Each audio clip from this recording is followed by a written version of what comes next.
24018. Tujuan saya membuat video ini untuk memenuhi tugas pada mata kuliah Ekonometrik 1 yang diampu oleh Bapak Bobi Rantopayu SSIME.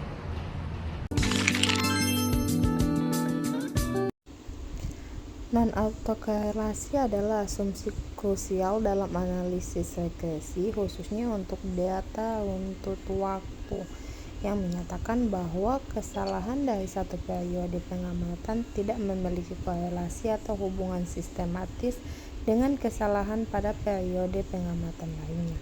Dalam istilah matematis, covariance antara residual II dan IJ adalah 0 ketika I sama dengan J. Asumsi ini penting karena tanpanya menduga parameter yang dihasilkan oleh metode kuadrat terkecil biasa tidak lagi efisien meskipun masih tidak bias.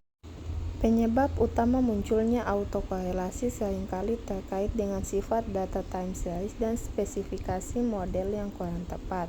Salah satu penyebab utama adalah inersia atau kelembanan, di mana nilai suatu variabel pada periode sekarang secara alami dipengaruhi oleh nilai periode sebelumnya, dan jika pengaruh ini diabaikan dalam model, ia akan terserap ke dalam residual. Penyebab lainnya adalah spesifikasi model yang salah, seperti mengabaikan variabel penjelas penting atau menggunakan bentuk fungsional yang tidak sesuai dengan hubungan data yang sebenarnya. Variabel yang hilang atau bentuk fungsional yang keliru ini menciptakan pola sistematis pada residual yang kemudian terdeteksi sebagai autokorelasi. Pelanggaran terhadap asumsi ini yang disebut autokorelasi atau korelasi serial menimbulkan beberapa dampak serius pada hasil estimasi.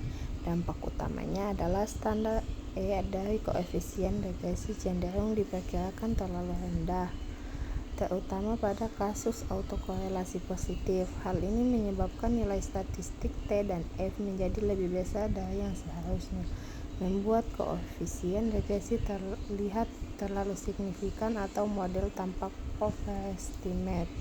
Akibatnya, pengujian hipotesis dan pembentukan interval kepercayaan menjadi tidak sah dan dapat menyesatkan dalam penarikan kesimpulan. Kita lanjut pada pengolahan data.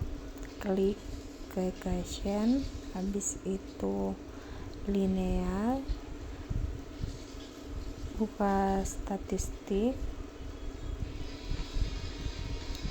hilangkan centangnya, pindah di bawah situ, konfirmasi, dan oke. Setelah mendapatkan hasilnya, kita copy residualnya dan pindahkan ke PPT.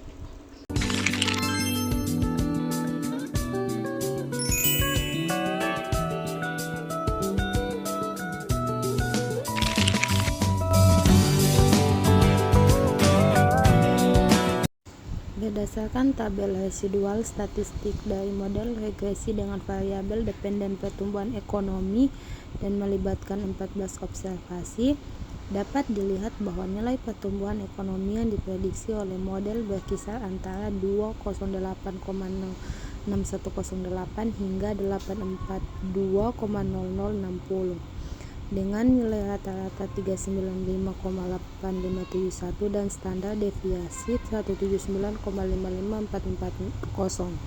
Bagian yang paling penting adalah baris residual yang mewakili kesalahan prediksi model.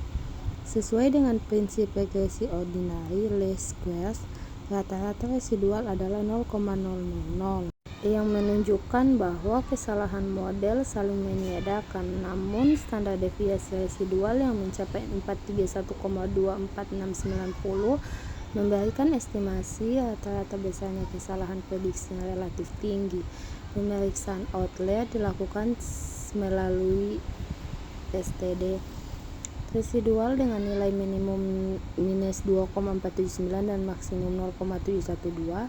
Karena kedua nilai ini berada dalam rentan lebih dari 3, hal ini mengindikasikan bahwa adanya outlier residual yang ekstrim dalam data, sehingga asumsi dasar regresi terkait outlier terpenuhi dengan baik. Sekian close video dari saya. Wabillahi taufiq wal hidayah. Wassalamualaikum warahmatullahi wabarakatuh.